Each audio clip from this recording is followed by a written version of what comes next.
Hello, welcome to all my dear योद्धाओं in my channel. आइए देखते हैं क्लास 10th का चैप्टर थर्ड का इंट्रोडक्शन। थर्ड चैप्टर में चैप्टर का नाम है linear equation in two variables. ठीक, मतलब रैखिक दो चर वाले रैखिक समीकरण, linear equation in two variable. Chapter क्या है? थर्ड, लीनियर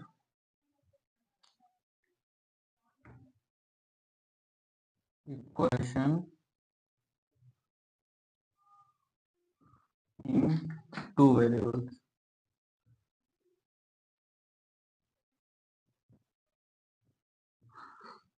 दो चर वाले रैखिक समीकरण के बारे में हम पढ़ते।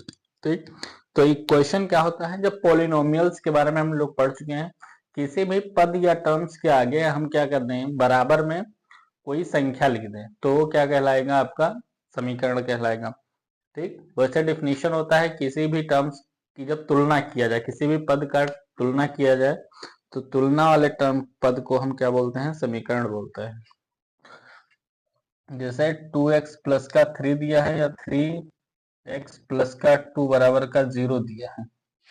ठीक, तो ये समीकरण है, ये क्या है? पद है। ये क्या है? समीकरण है, और ये क्या है? पद है। ठीक, और हमने लीनियर के बारे में बता दिया था, रैखिक के बारे में। ठीक, लीनियर के बारे में हम बता दिए हैं, जिसका मैक्सिमम पावर कितना होना चाहिए? 1 होना चाहिए। और टू वेरिएबल्स बता दिए हैं जिसमें दो अल्फाबेट यूज हो। ठीक, तो दोनों को मिला करके क्वेश्चन क्या नाम चैप्टर का वो रखा गया है। तो हम इस चैप्टर में सबसे पहले पढ़ते हैं जो आने वाला टॉपिक है। हम बहुत ज्यादा टाइम नहीं लेते हैं ना, हम इसके बहुत ज्यादा डीप में पढ़ाएंगे। आपको वो टॉपिक सेम पेट पॉइंट टॉपिक पढ़ा देंगे जो चीज डायरेक्ट पेपर में आएगा। ठीक, तो हम देखते हैं, पहले दो पार्ट देखते हैं। कंसिस्टेंट क्या होता है, इनकंसिस्टेंट कब होगा। कंसिस्टेंट का मतलब होता है संगत। कंसिस्टेंट का मतलब क्या होता है? संगत। हिंदी वाले हिंदी में जाने संगत। और इनकंसिस्टेंट, इनकंसिस्टेंट मतलब होता है असंगत। असंगत। ठीक, तो असंगत क्या होता है? जब कोई भी पद क्या होगा, जब किसी भी पद का कोई सॉल्यूशन नहीं होगा, ठीक, तो होगा इनकंसिस्टेंट, नो सॉल्यूशन। तो क्या कहलाएगा? कोई हल नहीं।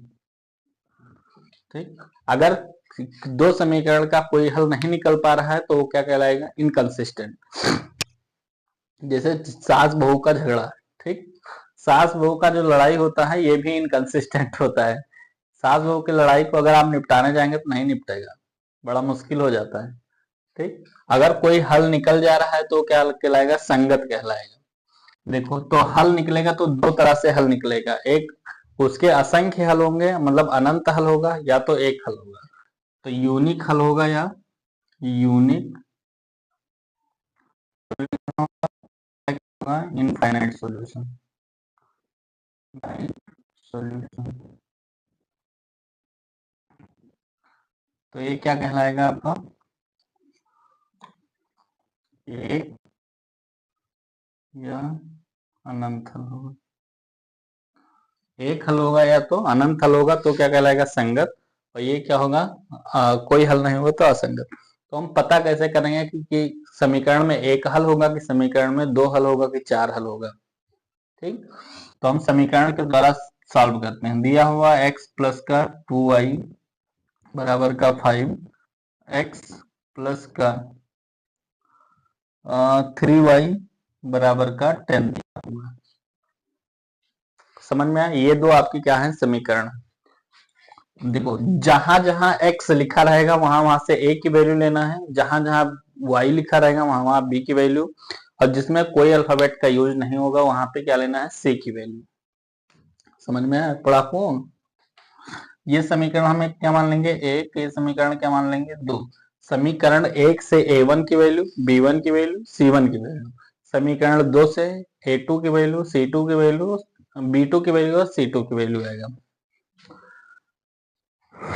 तो हमने बताया था a बराबर का कितना आ जाएगा 1, a2 बराबर का कितना आएगा 1, b2 बराबर का कितना आएगा 3 और c2 बराबर का कितना आएगा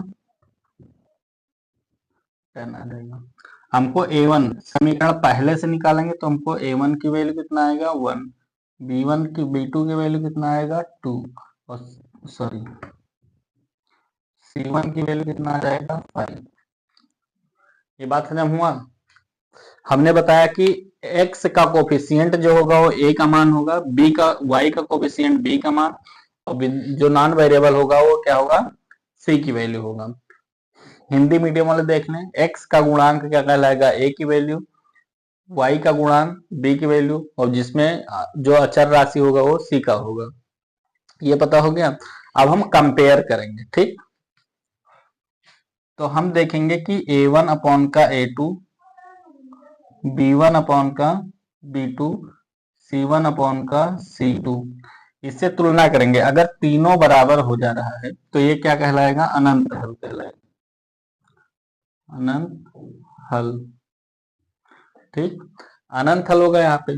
अगर a1 अपॉन का a2 equals to b1 upon का b2 not equals to c1 upon का c2, मतलब ये सास बहू वाला झगड़ा है, ठीक। पहले दोनों हार गए जीत गए, आपको नो सॉल्यूशन होगा, कोई भी इसमें आप हल नहीं निकाल पाएंगे, सास बहू वाला है। ये क्या होगा नो सॉल्यूशन, कोई हल नहीं है, कोई हल नहीं है, ठीक। और ये हो जाएगा a1 अपॉन का a2 not equals to b1 upon का b2। ये क्या है आपका एक हल है, एक हल होगा। ये हस्बैंड वाइफ वाला है।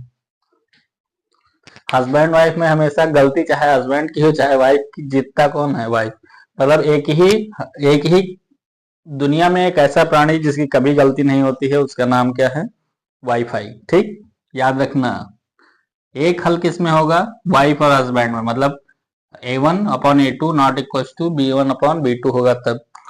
a1 upon a2 equals to b1 upon b2 not does not equals to c1 upon c2 का कोई हल नहीं होगा, और सब तीनों बराबर होंगे तो अनंत हल होगा। समझ में आया। अगर ऐसा कंडीशन बन रहा है तो हम समीकरण के द्वारा अगर पता करेंगे संगत कब होगा, तो संगत इसमें और इसमें होगा। मतलब a1 upon a2 b1 upon b2 के बराबर नहीं हो, या तो तीनों बराबर हो, या तो पहला ही इक्वल ना हो, या तो दोनों इक्वल ना हो, तो क्या कहलाएगा वो आपका संगत कहलाएगा। चलो देखो हमने काट दिया था, तो a1 अपॉन का a2 b2 कंपेयर करेंगे, तो a1 अपॉन a1 मतलब a1 अपॉन का क्या होगा 1, और b1 और की वैल्यू कितना है 3, b1 की वैल्यू 2, b2 की वैल्यू 3 हो जाएगी, तो 2 अपॉन का 3, तो पहला क्या है बराबर नहीं। समझ आया। ये क्या होगा एक हल होगा, ठीक, यूनिक सॉल्यूशन होगा। क्या होगा ये यूनिक सॉल्यूशन होगा। अगर यहाँ पे दो इक्वेशन क्या हो जाते हैं बराबर हो जाते हैं, दो अल्फाबेट बराबर हो जाते हैं, ए और a1 upon a2 b1 upon b2 अगर बराबर हो जाएगा तो इसको क्या हो जाएंगे अनंत हल होंगे। समझ में आ गया इतना पॉइंट। ये आपको कंसिस्टेंट इनकंसिस्टेंट छांटने के लिए ही आता है। आपको बताएगा कि अगर अनंत हल होगा कि a की वैल्यू क्या होगा, एक हल होगा तो b की वैल्यू क्या होगा, इस तरह से पता करेंगे। पूरे चैप्टर में जो सबसे इंपॉर्टेंट पॉइंट है ये 3 पॉइंट है, इसके तीनों पॉइंट के लिए आपको क्या करना पड़ेगा एक बॉक्स याद करना पड़ेगा, वही वाला बॉक्स अभी हमने लिखवाया है, ठीक।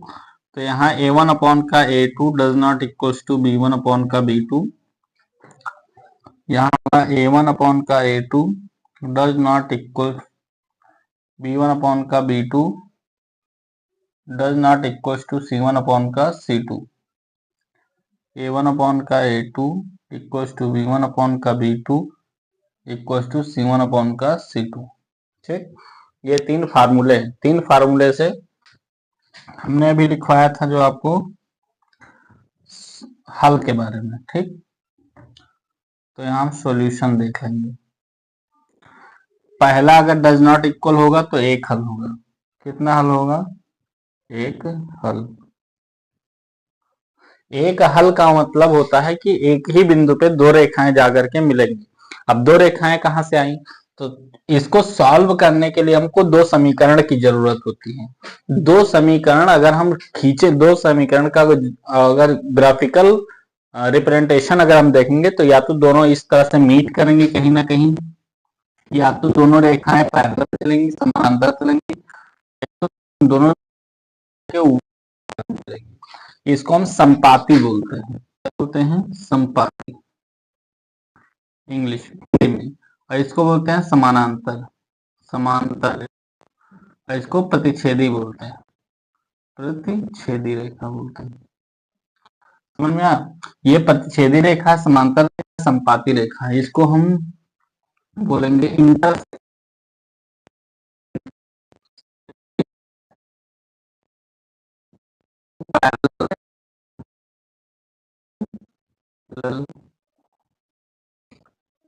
लाइन, इनको को इंसिडेंट लाइन बोलते हैं, को। ये तीन प्रकार की लाइन होती है, ठीक। तीनों लाइन के बारे में आपको एग्जैक्टली पूछा जाएगा डायरेक्ट, ठीक। ये मोस्ट इंपॉर्टेंट पॉइंट है, याद कर लेना है।